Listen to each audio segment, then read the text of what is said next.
Well, hello there. This is Mike from VentureCast, and this is the first of many, hopefully, podcasts, travel-related podcasts that I'm going to be doing. And it's all about discussing different travel topics, travel situations, tips, advice, sharing my experiences, and so that's what this is all about. And today's topic is going to be about, those long haul flights out there, those 10, 12, 14, 16-hour flights that you might, encounter when you're thinking about planning your next adventure, whether it's some faraway place in Eastern Europe, South America, Asia, Africa. Uh, and for my cruisers out there, sometimes you're thinking about an exotic cruise that's a departure from the typical Western Caribbean cruises that you probably done a million times, and but the cruise leaves out of somewhere like maybe Australia, and so this I think will be a relevant topic to discuss for pretty much anyone who's planning their next adventure. So let's go ahead and jump right into it. And so I guess for me, the first thing that I do, I figure out where I'm going to go. And for example, over the past year, I've traveled 4 times over to Thailand, and so that's where I start. And then from there, I figure out my dates, and then I start looking at the airlines and how much that's going to cost. So this first thing we're going to talk about is the pre-flight preparation. You know, some tips to maybe help you, make it a more pleasurable experience. Because, let's face it, for most people, when you talk about, having to sit on an airplane for, 10 plus hours, I mean, that's not something that's going to be, a pleasant experience.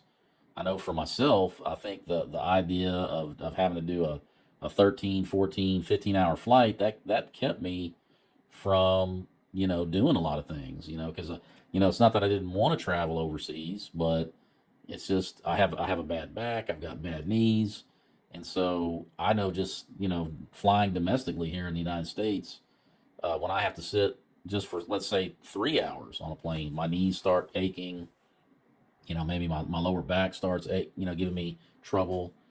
And so, when you're talking about bumping it up to, 16 hours, that just kind of put me off of it. And, somebody who, you know, used to do a lot of cruising, I used to get all these casino offers, mainly from Carnival, and they'd have all these awesome cruises out of Australia. And, all I would have to do is pay the port fees, taxes, uh, and then whatever excursions, and then, they would throw in gambling money, they would throw in the drink package, and so they were just really tempting. But I knew that in order for me to take advantage of it, I'd have to book a flight to Australia. And so, you've got the money involved, but even bigger for me is just the idea of that sitting on that plane in that seat for 15 plus hours. And so, yeah, I just resisted it. I stayed away from it. So yeah, the first step, the pre-flight, is you know picking the airline, picking the dates, uh, and then determining what kind of budget I'm going to be working with, because that's going to determine the type of seat. And generally speaking, when you're booking a flight, you're usually going to have 3 different categories or 3 different levels of seating. You've got the lowest level, which is economy, and then the next level up is premium economy, and then you got business class. And for the people out there that haven't traveled a lot, or maybe they haven't traveled at all, they might be wondering, well, what's the difference between premium economy and business class, or economy and premium economy? Well, we'll break it down real quick. And so, starting out with economy, that's your basic level of seating, nothing fancy. They're just the normal airline seats. It's not anything negative. It's just that's just the basic seating that you usually see on planes. And then and they're going to be your cheapest cost, generally speaking. And then the next level up is premium economy, and those seats are a little bit bigger. You got more leg room. You can it's got more of an ability to recline. So you can usually the premium economy seats that I've flown on, you can just almost recline them all the way back. And so it's a much better experience. The seats aren't jammed together as much, you know, and you get some perks like they give you some slippers, they'll give you a little overnight bag with a toothbrush, toothpaste, one of those sleeping masks, maybe some earplugs, maybe some sort of lotion or some kind of little spray, to freshen up with. And so that's your premium economy. And, generally speaking, from what I've seen, my experience, those are more expensive than the economy seats, but a lot of times they're not like, tremendously more expensive. You can find some good deals, if you plan ahead. And then obviously after that, you got your business class slash first class. And, business class seating, those are the ones that are usually, you can lay all the way back, so you can basically lay flat like it's like a little twin bed almost. And, you get a full size pillow. They give you a nice fluffy comforter. Uh, it has a nice big tabletop. And when they serve your meals, you actually get an actual tablecloth. They give you, real silverware, real plates to eat on. You get, they'll give this last business class flight I had coming back to the States. They actually gave me a set of pajamas. These were like some designer pajamas. They were really comfortable, and they're yours to keep. They give you like a really nice upgraded travel case, overnight case with little with the usual stuff. Toothbrush and all that stuff. And it's just a very that's going to be your most enjoyable experience, obviously, being able to pretty much lay down the whole flight if you want to. And so and obviously those are going to be your most expensive seats. So, and I've seen those range anywhere. The cheapest one I was able to see one time, I think I found one for 2,800, and then I've seen them go all the way up to 10,000 plus. So it just depends on where you're going, which airline, time of year, obviously. Is it a busy season or not? But sometimes you can look out and find one that's reasonably priced. But again, that comes back to what kind of money you've budgeted for your trip. And so that's where it starts, is the seat selection. And my advice is, if you can afford to get business class, get it. If you can afford premium economy, get it. Um, you won't be sorry. Uh, but let's talk about if you're going to fly just regular economy, um, what can you do? What can you do to make it more pleasurable?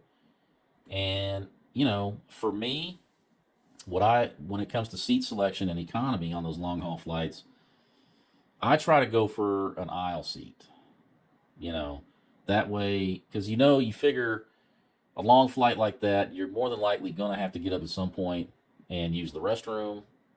And if you're on an aisle seat, it just makes it easier, because if you're on the middle seat, or if you're on a window seat, then you may have to, if the urge hits you, you may have to wake up that other person, and they might be grumpy, or that's just introduces something, a hurdle in your way. Whereas if you got that aisle seat, and you can just get up and go. Of course, the downside to that is when the other people have to go, you've got to get up and let them, through. So, I guess it really depends on your comfort level.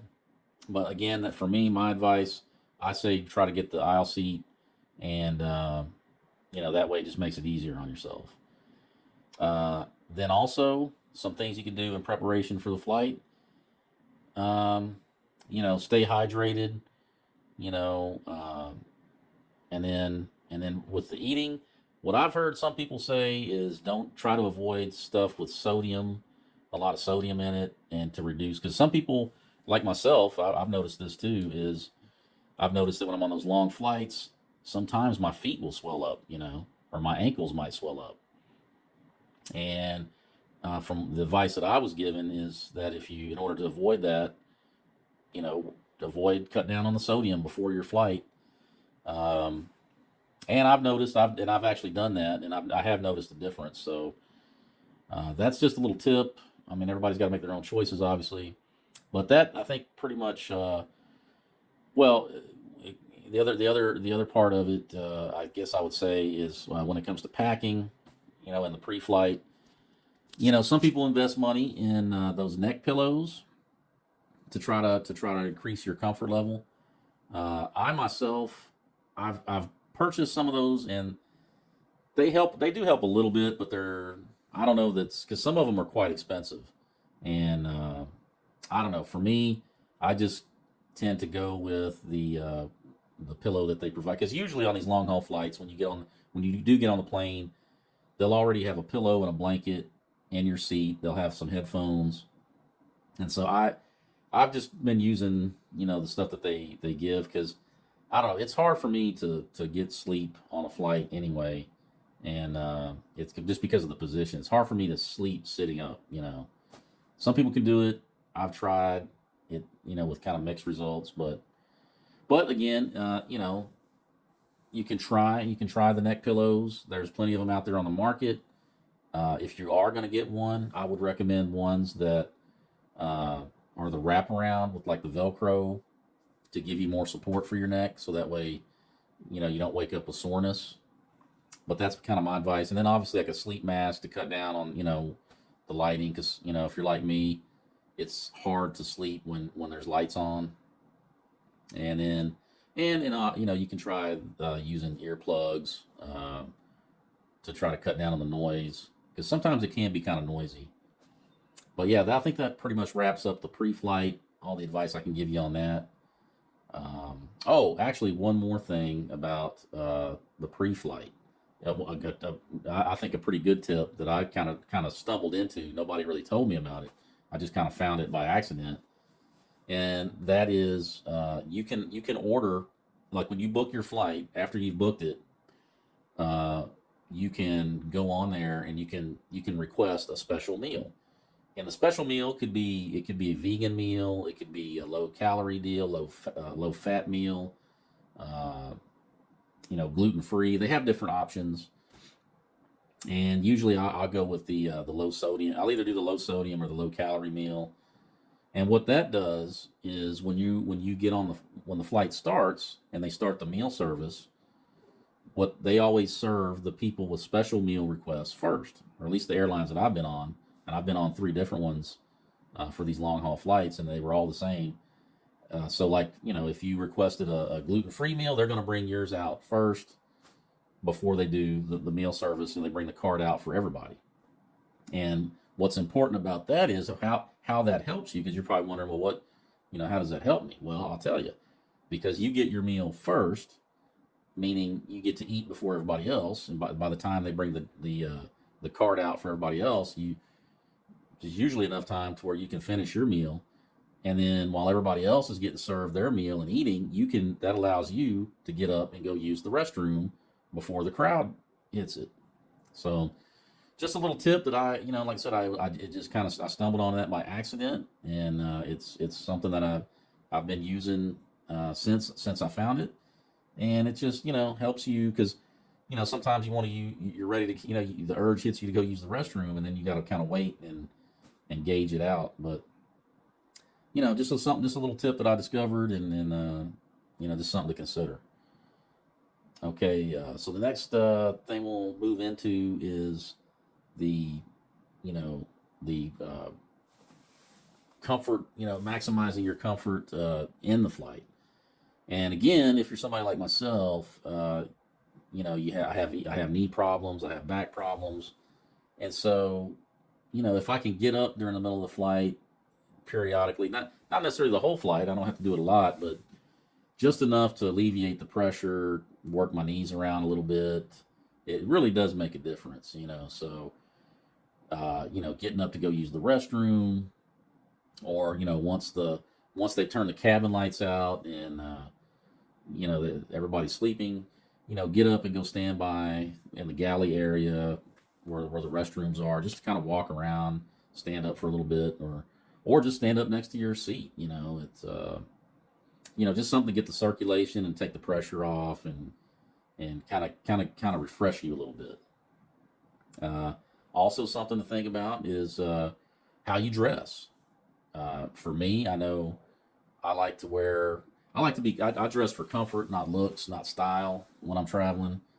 Uh, and so I try to wear something a little bit loose fitting, not necessarily baggy, but something that's not going to like gird me up too much and cut off circulation when I'm sitting down and all of that. Um, so I just something that's something to consider, and I'll take my shoes off during the flight. I know that's kind of a controversial topic for some people, but I don't put my feet up on the chair. I don't stick them in anybody's faces or anything like that. And I certainly make sure that I have clean socks on, and I always take a nice nice hot shower before I fly, so I don't have any odor emanating or anything like that. But I mean, they will tell you to keep your shoes on during takeoff and landing and all that, and that's kind of for obvious reasons, safety reasons. But in the middle of the flight, just to take your shoes off, and again, it's all about relieving the pressure a little bit, all about increasing your comfort level for a while, and as long as you're not making a nuisance of it, and respecting your neighbors, and I mean, why not? Uh, the other thing you can do is, and the other thing about it, or other thing to consider is, you're sitting there for all these hours. You might be thinking, well, what's there to do? Well, they do, most of these, pretty much all the planes that I've been on, they do have Wi-Fi, uh, and you get mixed results with it, and sometimes there's different pricing levels, and whether or not you're going to be streaming movies and all that. Uh, I generally the internet. I haven't had much, or haven't had a good experience with the in-flight internet, as far as like being able to stream movies and things like that. So what I do is, if there's something I want to listen to, something I watch, I try to download it onto my phone beforehand. That way I don't have to rely on the internet. Uh, but they do. Most of these airplanes are outfitted with in-flight entertainment systems in the back of the chairs. So when you're sitting in your airplane seat, there'll usually be like a little TV screen, and they usually give you headphones, and there's a lot of free movies, a lot of free TV shows, music, games, and stuff loaded onto that. So to keep you busy, and which you're going to need that, take your mind off of the flight. It's a good escape from the situation. Uh, so that's something to keep aware of, um, and just I've been able to catch up on a lot of good TV series and stuff, or discover some TV series that I didn't even know was out there. And you've got, it's the perfect opportunity because you're kind of a captive audience. You're not going anywhere for 16 hours, so you got to do something. Uh, might be a good opportunity, if you're one of those folks that try to knock out some work while you're traveling. I mean, hey, again, you're not going anywhere. You're a captive audience, so it might be good to keep your mind busy.